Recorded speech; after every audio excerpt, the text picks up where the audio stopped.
Thank you very much. Thank you very much. Great honor.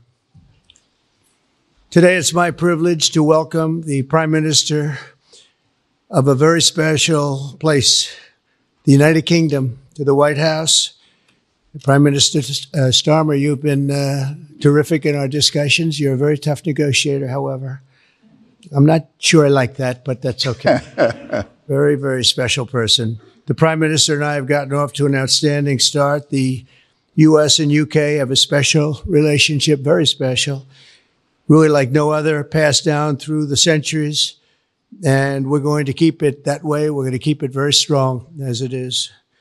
Very importantly, I was just notified by letter from King Charles that he's extended through the Prime Minister a historic second state visit to the United Kingdom. And that's a great honor because it's never happened before. One person has never been extended that honor, and I really do call it an honor, but it's not for me, it's for our country. It's respect for our country. So I just want to thank you, and I want to thank King Charles. Thank you very much, and we accept. I don't know if the media is going to follow us. I have a feeling they might. Okay, thank you very much. Appreciate it. I'm pleased to say that the bust of one of the Prime Minister's greatest predecessors, Winston Churchill, is now back in the rightful place in the Oval Office, and we're very proud of it. Our meeting today and the various breakout sessions we had were tremendously productive. Most importantly, I provided the Prime Minister with an update on our efforts to end the bloody and horrible war in Ukraine with Russia, which would never have happened if I were president. That was not going to happen. I promise you that. After 3 years of hellacious conflict, approximately 1 million Ukrainians and Russians have been senselessly killed, but the number, I believe, is much higher than that. Countless schools, hospitals, towns, and beautiful ancient churches have been absolutely obliterated. To begin the process of ending this spiral of death, I had historic back-to-back calls with President Putin, very successful calls, I might add, and President Zelensky, and my team also spoke with the Secretary General of NATO on numerous occasions, and we're working very hard to get that war brought to an end. I think we've made a lot of progress. I think it's moving along pretty rapidly. And I want to thank all of the people that are here that have been working on it. And we'll let you know what happens. It'll either be fairly soon or it won't be at all. In addition, this week I met with President Macron of France, as you know, and held talks with members of the G7. Tomorrow, the progress toward peace will continue when President Zelensky visits the White House. He'll be here tomorrow in the early part of the day, and we'll be signing a historic agreement that will make the United States a major partner in developing Ukraine's minerals and rare earths and oil and gases. And we have a great understanding. I think it's going to be great for Ukraine. We're going to be at the site, and we'll be digging. We'll be digging. Dig we must. A big utility in New York, Con Edison, they used to have a sign, dig we must, and we will be digging.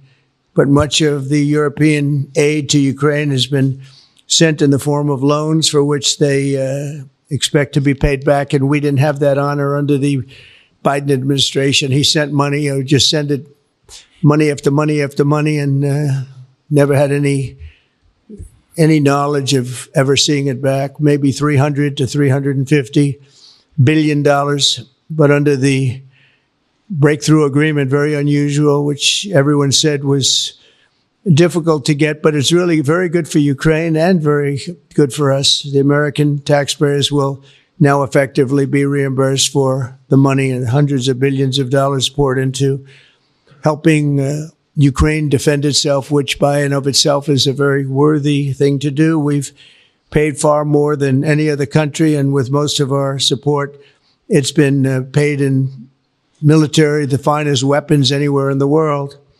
This includes vast amounts of military hardware, ammunition, and various other things that we now have to start rebuilding our own stockpiles. Additionally, the minerals agreement will provide the basis for a more sustainable future relationship between the United States and Ukraine, and thus stimulate the long-term prosperity that will help the Ukrainians rebuild their country. It's been demolished. And the ruined infrastructure. The infrastructure, as you know, is in very bad shape.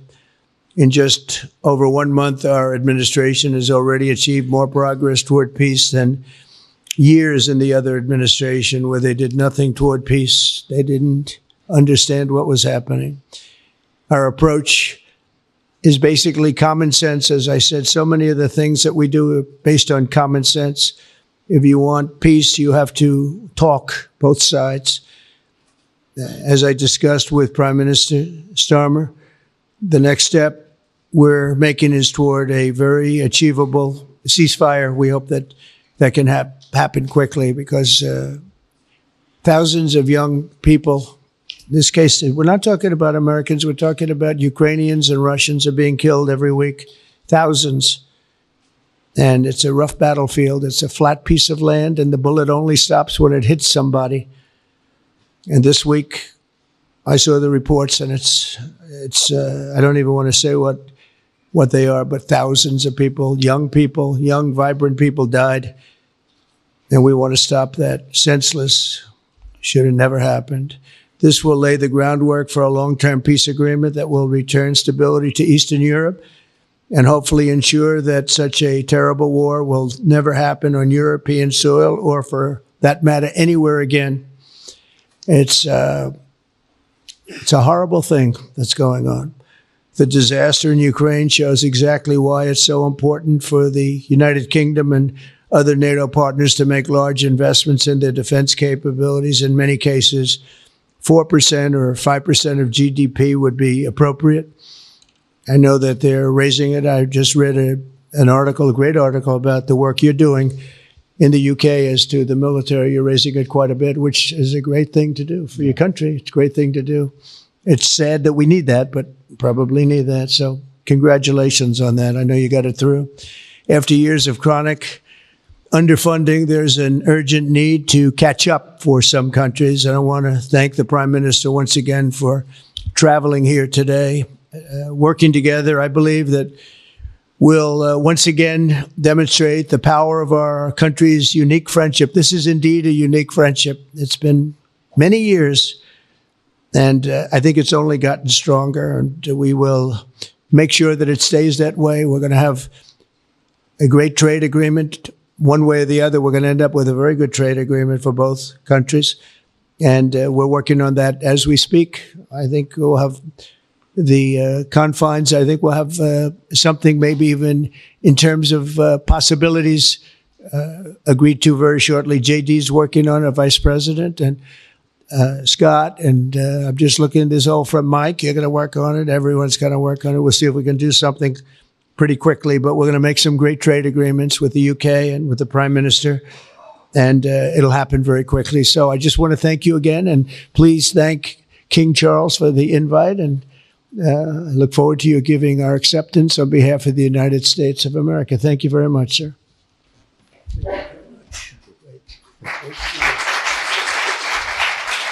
Thank you. Well, thank you very much, Mr. President. Thank you for your hospitality. Thank you for your leadership. This has been a very good and very productive visit. And with your family roots in Scotland and your close bond with His Majesty the King, it's good to know that the United Kingdom has a true friend in the Oval Office. And it was so good to see the bust of Winston Churchill back in its rightful place just a moment ago. But look, in a moment of real danger around the world, this relationship matters more than ever. We remain each other's first partner in defence, ready to come to the other's aid, to counter threats wherever and whenever they may arise. No two militaries are more intertwined than ours. No two countries have done more together to keep people safe. And in a few weeks, we mark VE Day, the 80th anniversary of victory in Europe. Britain and America fought side by side to make that happen. One of the greatest moments in our history. We stand side by side still today, and we're focused now on bringing an enduring end to the barbaric war in Ukraine. Mr. President, I welcome your deep and personal commitment to bring peace and to stop the killing. You've created a moment of tremendous opportunity to reach a historic peace deal, a deal that I think would be celebrated in Ukraine and around the world. That is the prize. But we have to get it right. There's a famous slogan in the United Kingdom from after the Second World War. That is that we have to win the peace. And that's what we must do now. Because it can't be peace that rewards the aggressor or that gives encouragement to regimes like Iran. We agree history must be on the side of the peacemaker, not the invader. So the stakes, they couldn't be higher. And we're determined to work together to deliver a good deal. We've discussed a plan today to reach a peace that is tough and fair, that Ukraine will help shape, that's backed by strength, to stop Putin coming back for more. I'm working closely with other European leaders on this, and I'm clear that the UK is ready to put boots on the ground and planes in the air to support a deal, working together with our allies, because that is the only way that peace will last. Mr. President, in this new era, you're also right that Europe must step up. And let me tell you now, I see the growing threats we face, and so the UK is all in. This year we'll be giving more military aid to Ukraine than ever, and just this week I've set out how we're shouldering more of the security burden. We're already one of the biggest spenders in NATO, and now we're going much further, delivering Britain's biggest sustained increase in defence spending since the Cold War. This isn't just talk, it's action, rebalancing the transatlantic alliance, making us all stronger, and standing up for our shared values and shared security, as Britain always has. And Mr. President, it's no secret we're from different political traditions, but there's a lot that we have in common. We believe it's not taking part that counts. What counts is winning. If you don't win, you don't deliver. And we're determined to deliver for the working people of Britain and America, who want and deserve to see their lives improve. So we're both in a hurry to get things done.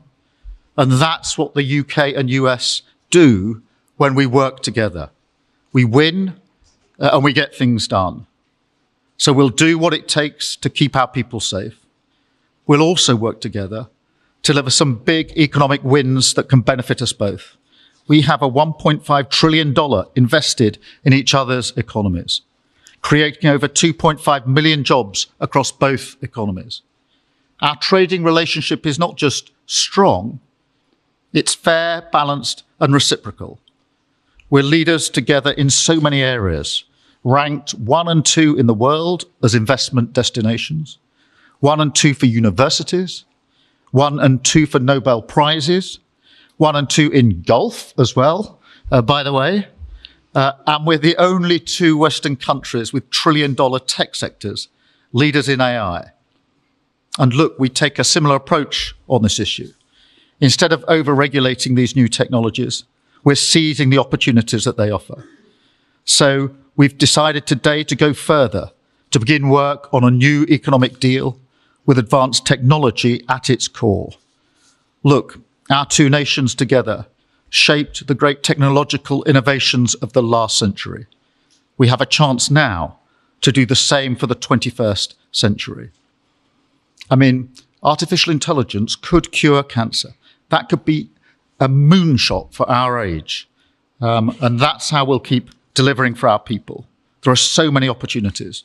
Keep our nation strong and fulfill the promise of greatness that has always defined this relationship. Finally, to underline the importance of this bond. It was my privilege and honour to bring a letter with me today from His Majesty the King, not only sending his best wishes, but also inviting the President and the First Lady to make a state visit to the United Kingdom, an unprecedented second state visit. This has never happened before. It's so incredible, it will be historic. And I'm delighted that I can go back to His Majesty the King and tell him that President Trump has accepted the invitation. So thank you. Our teams will now work together to set a date, and we look forward to welcome you in the United Kingdom. Thank you once again. Thank you very much. What a beautiful accent. I would have been president 20 years ago if I had that accent. Thank you very much. Okay, let's see here. Go ahead, please. Thank you, Mr. President. Earlier today, you told me that you believe that foreign countries pay tariffs, but Americans who are concerned about higher prices believe, as most people do, that they're paid by consumers and importers when they import things into this country. Can you explain how you came to this belief that foreign governments are paying tariffs? And for the Prime Minister, did you discuss with President Trump his repeated statements of desire to annex Canada? And has the King expressed any concern over the President's apparent desire to remove one of his realms from his control? So I'll go ahead. The first part, the tariffs are necessary because we've been treated very unfairly by many, many countries, including our friends, friend and foe. But we've been treated very unfairly in trade at levels that nobody's really ever seen before. And especially under the Biden administration, they really took advantage of the United States. I put massive tariffs on China during my 4 years. We had the best economy in the history of our country. Probably the best economy, maybe the best economy in the history of the world. And I used tariffs to even things up. And in particular with China, we took in hundreds of billions of dollars and we had no inflation. And it's a myth. It's a myth that's put out there by foreign countries that really don't like paying tariffs, and especially to even up. So we've been treated badly by a lot. We're using tariffs. And I find, and you just have to look at the numbers, but I find that it's not about inflation. It's about fairness. And the inflation for us has not existed. And I don't think it's going to exist. We're going to bring our car industry back. We're going to bring our chips back. We're going to bring so many things back to our country, including pharmaceuticals and drugs. And the thing that's going to get us there is tariffs. And I say often it's my favorite word in the dictionary, but I always preface that by saying now, because I got into a lot of trouble with the fake news where they say that's not good. So I say God, love, family, wife, they're all my favorite words, but tariff is about number 4 or 5 on the list. But I will tell you, it's going to make our country rich, and it's going to stop us from being a laughing stock all over the world. Because we have been taken advantage of like no country has ever been taken advantage of. Thank you very much. And look, we had a really good discussion, a productive discussion, a good discussion, as a result of which our teams are now going to be working together on an economic deal. Our teams are going to be working together on security in Ukraine. You mentioned Canada. I think you're trying to find a divide between us that doesn't exist. We're the closest of nations, and we had very good discussions today, but we didn't discuss Canada. Thank you. Please. Go ahead. Go ahead. Yes. Thank you. Hi, Natasha Clark from LBC. Mr. President, you've said you're working on a new trade deal with Britain, which we of course welcome. President Obama once said Britain was at the back of the queue for that trade deal. Where are we now? When do you think we're going to see that? And Prime Minister, the BBC has today admitted serious flaws over the recent Gaza coverage, suggestions of payments made to people linked to Hamas. Does the BBC still have your trust? Thank you. Well, they didn't do well with President Obama. He'd never got a lot of things done. And he didn't get a trade deal done that was of any importance or magnitude. We've had great discussions on trade, and I think we're going to have a deal done rather quickly as it can be done. We're going to have something, I think, rather quickly. We expect to do that. Okay? Please. On the BBC, look, I've been concerned about the programme in question. The Secretary of State had a meeting with the BBC. I think it was yesterday, could have been the day before. Thank you. Jeff, go ahead.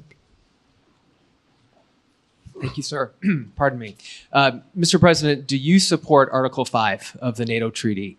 And are you concerned that it might be triggered if European peacekeeping forces end up in Ukraine? I support it. I don't think we're going to have any reason for it. I think we're going to have a very successful peace, and I think it's going to be a long-lasting peace. And I think it's going to happen hopefully quickly. If it doesn't happen quickly, it may not happen at all.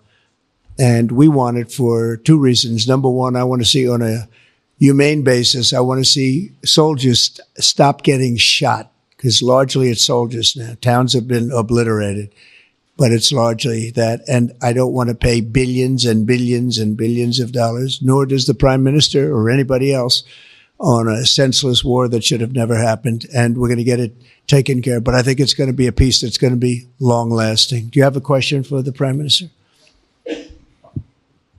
Thank you. Mr. Prime Minister, you were asking the president today about a backstop for Europe if the peacekeeping force ends up in Ukraine. Did you feel like you got a satisfying answer for yourself and for Europe? And Mr. President, if you want to comment on that as well, please do. I thought we had a very productive discussion. Obviously, as the president says, the deal has to come first. But yes, our teams are going to be talking about how we make sure that deal sticks, is lasting, and enforced. So our teams will be talking about that. Okay. Please, Blue. Mr. President, some experts think it could take more than a decade to mine the precious minerals from Ukraine. How much should the U.S. expect to receive, and when do you expect to see that come to fruition? Well, we're never going to know that answer, but by our being in Ukraine and doing the exploration and also the digging and taking the rare earth, which we need in our country very badly, we'll be doing a substantial amount of work, probably about at least what we have in there, and we hope to be able to do that. You never know when it comes to that. You know, you dig and maybe things aren't there like you think they're there, but we'll be spending a lot of time there. It'll be great for Ukraine. It's like a huge economic development project, so it'll be good for both countries. Okay? Please.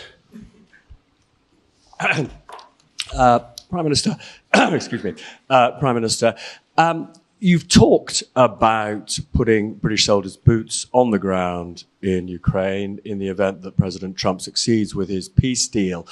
But can you do that without a firm assurance that America will have our back in the form of some kind of security guarantee were Putin to breach that agreement? And Mr. President, tomorrow, you're seeing President Zelensky to sign this deal on minerals and energy that could be hugely important to the United States.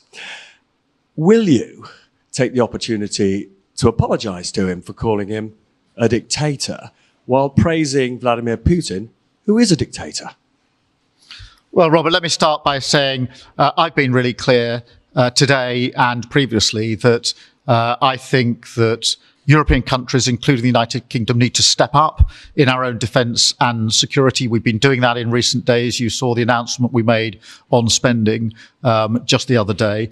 In addition to that, I've made it clear that the United Kingdom will play its full part in ensuring that if there's a deal, and we hope there is a deal in Ukraine, that is a lasting deal that sticks. And we're obviously working with other European countries on that, France and NATO in particular. But I think I'm hosting 18 countries on Sunday to further our discussions. You heard from the President this morning that, you know, as historically has always been the case, we have each other's backs. And today we've been talking about the deal, how that will be a lasting deal. And coming out of this, our teams will now be talking in detail about that. And I think we're going to have a very good meeting tomorrow, 11 o'clock. And I think we're going to have a very good meeting tomorrow morning. We're going to get along really well. Okay? We have a lot of respect. I have a lot of respect for them. We've given them a lot of equipment and a lot of money, but they have fought very bravely, no matter how you figure. They have really fought. Somebody has to use that equipment, and they have been very brave in that sense. Yeah, please, go ahead. Gaza ceasefire deal is nearing an end this Saturday, and there's been some worry that phase 2 might never get there. Do you believe that phase 2 of the ceasefire in Gaza will come to fruition? And have you spoken to Netanyahu about it? And for the Prime Minister, this peacekeeping deal has been pushed forward by the UK and France as well. Have you been in discussions with any other European countries to join this initiative? And are you expecting Commonwealth countries to also join the effort? Thank you. So we're working very hard in the Middle East and Gaza and all of the problems, and it's been going on for years and years and centuries and centuries. It's a tough neighborhood, but it could be a very beautiful neighborhood, and I think we're going to come up with some pretty good solutions. But phase 1 is almost complete. We've had some people that have been very seriously injured, very seriously hurt, both physically and mentally. They've come out of there very, very, and some of them in very, very bad shape. It's shocking. Many young people aren't in bad shape. Young people are strong, healthy. They don't die. People have come out dead, young people and old people. It's a rough situation, but I think we're going to make it much better. And I think that we've had a huge impact on that since we've been in just the 4 weeks. I think we've had a huge impact on Gaza, the Middle East, and we have some pretty good talks going on concerning lots of other people that are going to make it better. So we'll see what happens. Nobody really knows, but we'll see what happens. But I think we've had a very positive impact. Prime Minister? Yeah, on the question of the European countries, yes, I've spoken to a number of countries, particularly in the last few weeks. We had a meeting in Paris last week. I've got a meeting on Sunday with 18 countries to further our discussions. Obviously, we've been talking quite intensely to our French colleagues and to NATO, but to other countries as well, because, as I say, I think it's important for European countries, including the United Kingdom, to step up and do more in the defence and security of Europe and our continent and the United Kingdom, and we'll do so. Well, we're talking to a number of other countries. Thank you. Yes, in the red, please. Pink red, flaming red. Is it me or her? Go ahead. Okay, thank you, Mr. President. A question on Ukraine. Number one is, if you're not considering the security guarantees, are you open to other forms of, for example, intelligence cooperation with Ukraine? And Mr. Prime Minister, President Trump has proposed a plan for Gaza. Does this fit into the two-state solution that the UK held for a long time? Do you see it fit into your general Middle Eastern strategy? Thank you so much. Yeah, thank you very much. We're open to many things, but before I even think about that, that's almost pleasant to think about because that would mean that peace has been arrived at.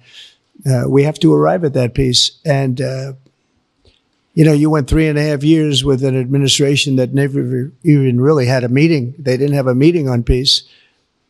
And there was no prospect of peace. I think, frankly, Russia wanted to go through the whole long deal. I don't think they do anymore. I don't think they do. We had a very big impact on that whole situation. But I don't like talking about phase 2 until I get phase 1. Phase 1 is I have to make peace. And we have to get Russia to agree. We have to get Ukraine to agree. And I think we will, I think we've come a long way. I believe we're going to get it done. I wouldn't say that if I didn't think so. And I think it will be very important, very historic, and we're going to save a lot of lives. On the question of Gaza, the last few weeks of the ceasefire have been very impactful. And for me, there are two images that I remember more than any other. The first is Emily Damari, who is British, being reunited with her mother. You may remember she had her fingers missing after what she endured. That was an incredible moment. I'd spent a lot of time with her mother whilst she was held captive, and her mother went through absolute torture. The other image was thousands of Palestinians marching through rubble, trying to return to their communities and their homes. So we have to do everything we can to ensure that the ceasefire continues, so that more hostages can be returned, so that aid can be brought in that's desperately needed. We need to allow Palestinians to return and to rebuild their lives, and we must all support them in doing that.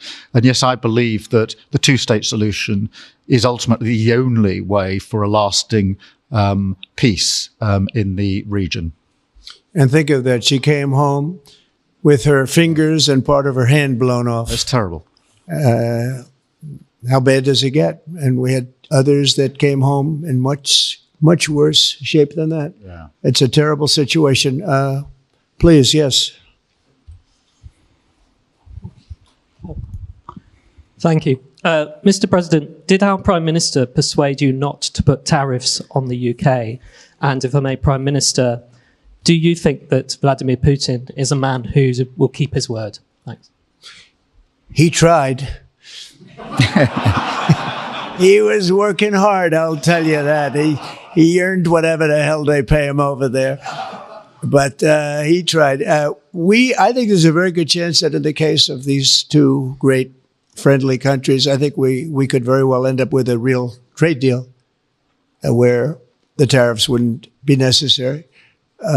We'll see, but he earned whatever they pay him here and today. He was working hard at lunch, and I'm very receptive to it. I think in all fairness, in all seriousness, I think we have a very good chance at arriving at a very good deal. JD and Scott and Howard, all the people are working on it, and I think we have a good chance at arriving at a deal that could be terrific, really terrific for both countries. Okay, thank you. On the second part of the question, I think my views on Putin are pretty well rehearsed and pretty well known.